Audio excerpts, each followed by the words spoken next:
દરબાર સોમવાળા એ very બધા હતા. રામ મહારાજ લઈ ગયા રામાયણ કચ્છમાં હતા. તો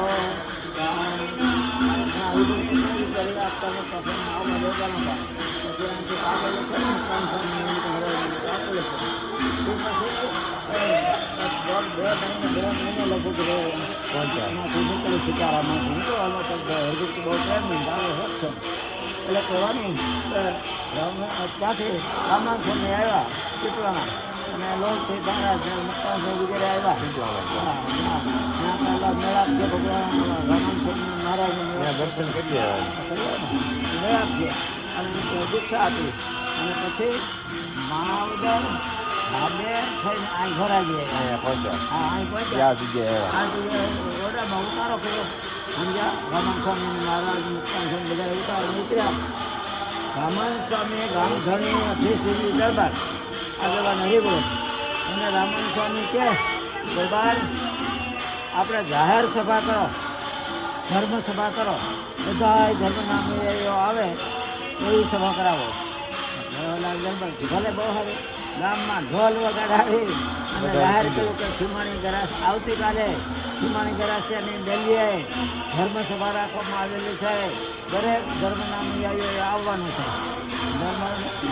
કોઈ તો બધા ધર્મ ગુરુ હોય તો બધા હા એવું રાજાએ જાહેર કર્યું એટલે સૌને ફરી જગ્યા આવવું પડે.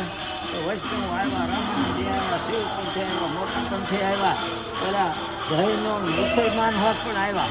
એવી સભા થઈ. આખું ભરાઈ ગયો અને રામાયણ સ્વામી ગુરુસ્થાન હતા એટલે એ સભામાં પાટ ઉપર ગાડી પછી રામાયણ સ્વામી બેઠા અને મહારાજ તો પેલા સત્યની સાથે અમરજી પર પકડ્યું છે એનો દિવસ અમારે. પછી રામાયણ કથા વાર્તા કરતા કરતા કહે છે, હે ભક્તો, બધા સભામાં હે ભક્તો, તમને એમ લાગતું છે કે આ રામાયણ હવના ગુરુ છે અને આ નીચેના સૌદાન શીખે છે એવું લાગતું છે, પણ એવું નથી.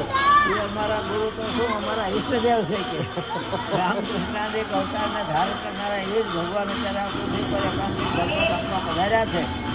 અહીંથી અમે જતપુર લઈને ગાડીએ બેહારવાના થઈએ. ગાડીએ બેહાર્યા પહેલાંની વાત આવી. અહીં જતપુર લઈને ગાડીએ બેહારવાના થઈ અને પછી તો અમે ફરણી આવીને ગામમાં ભગવાનના ગામમાં જ અમારું કાર્ય પૂરું થયું. હવે તો એ પણ અમે વહેને ભજવના હા પડસાટનારા અને વહેને ભજવનારા આવ્યા છે.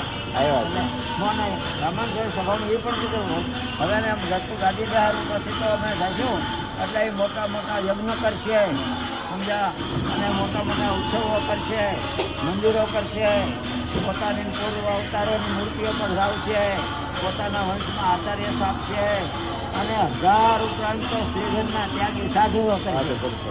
આ બધું કહી દીધું રામાયણ પૂર્વ અગાઉથી બધું કહી દીધું. કાર્ય બધા કરશે. હા કાર્ય કરશે એવું અહીં જાહેર કરવાનું કર્યું અને સમાજોકરણ પોતાના ઈશ્વર દક્ષિણા બધું કર્યું.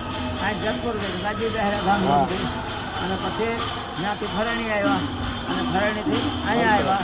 એટલે અહીંયા આવ્યા હવે રામાયણ તો ગામમાં હતા ને ફરણી ગામમાં ગયા 14 સુધી રોકા. રામાયણ 14 સુધી ઉત્તર કાર્ય અને પછી બધા જે આવ્યા હતા સંતો ભક્તો બધાને ધર્મોપદેશ કરે.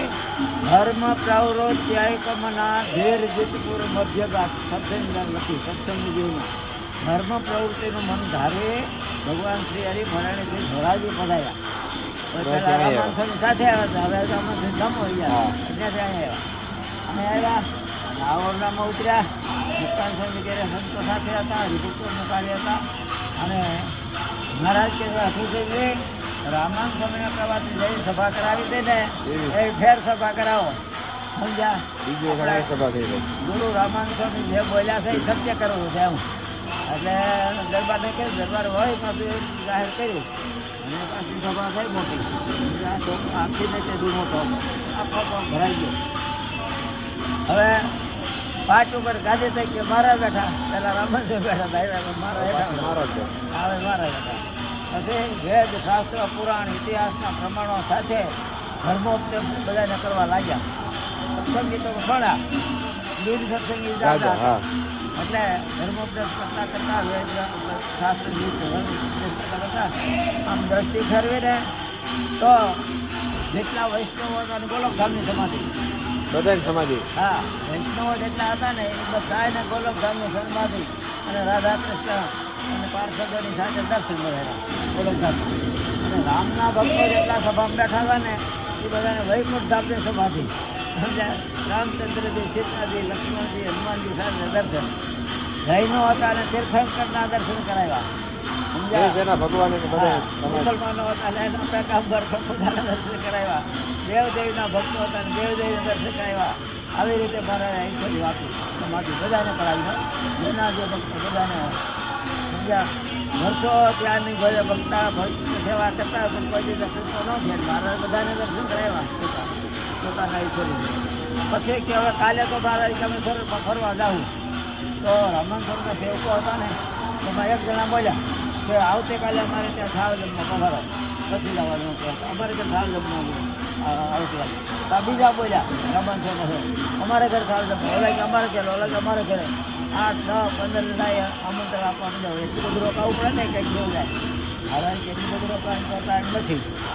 માટે અમને જમાડવાની જેને ઈચ્છા હોય, આ સભામાં જેને અમને જમાડવાની ઈચ્છા હોય એને આવતીકાલે બપોરે 12 વાગે થાળ તૈયાર રાખો અને બ્રાહ્મણ પાસે ચાવે કોઈ પણ થાળ કરાવજો. અમે હવને ઘરે આવતીકાલે 12 વાગે આવશું. હવે એક દિવસે બધાની ઘરે કેમ મોબાઈલ ટાઈમે એક જ. એટલે ઘણા તો ભગવાન બનાવે ન હોય ને એટલે આશ્ચર્ય માને ને બધાની ઘરે એક જ દિવસે ને એક જ ટાઈમે કેવી રીતે વધારશે. રામાનંદ કહેતા હતા કે આવા સમર્થો છે, સમાધિઓ કરે છે, બધા ભગવાન હોય તો બધા તમે ચોપે થઈને આવી શકે. એટલે 60 ઘરે થાળ તૈયાર થયા અને 60 ઘર હતા હરિભક્તોના હતા નહીં. રામાનંદના સેવકો 15-20 જેટલા છે. પણ આ તો 60 ઘરે થાળ તૈયાર થયા જેને ભાવ થયો ને એમ પાસે થાળ કરાવ્યો. અને મહારાજ આવતીકાલે એટલે બપોરે 12 વાગ્યાનો ટાઈમ બધાની ઘરે એકી સાથે હાજરી. સમજ્યા? આવો પ્રભુ પધારો પધારો પોતાની ઘરે આવે. 800 ટકા આવે છે કેમ આવે છે તો આવે ભક્તો લારે હોય બાજુ થાળજી પથ્થર માથે બીજા બાજુ થાળ મૂકે. બીજા જો પ્રભુ વિવેક કરે ને મારો બેઠે બેસે અને આગળ બાજુ થાળ મૂક્યો હોય એટલે અમે પાસે કરાવ્યો હોય બાળકો મહારાજ મને જમવા મને શરૂઆત કરે ને એટલે ઓલા ભાઈને એમ કે મારે ઘરે જ આવ્યા છે બીજા ઘરે ગયા છે. કારણ કે અમે સૌને ઘરે આવતી એમ કીધું હતું. એટલે આડોશી પાડોશીએ થાળ કર્યો હોય ને એને ખબર હોય એટલે આપણે કાંઈ કરે લાવી દે.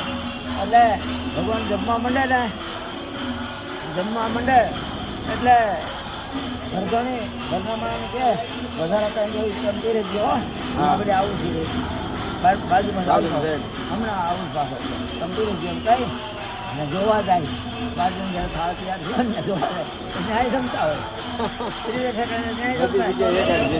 હા ના 5-7 ઘરે જોઈ આવીએ ને પાછળ પોતાની ઘરે ન્યાય જમતા આવું હોય છે મારા લાલ વડે સમજો જવું છે. અને દેવતાઓ આકાશમાં વિમાન લઈને આવ્યા. મહારાજને સંતો રમે છે વળગી નીચે અને દેવતાઓ વિમાનથી ચંદન પુષ્પની વસ્તી કરે છે. મારા રંગ ઉડાડે પુષ્કર રંગ ઉડાડે અને ગુલાલ ઉડાડે. ડમરી ડાયો નીકળ્યો હોય ને પાંદડા વળત એટલે વડ બને લાલ લાલ થઈ ગયો. મહારાજ કે આજથી આ વડનું લાલ નામ કાઢ્યું ભગવાને. લાલ વડ નામ છે. જવું દર્શન કરવા.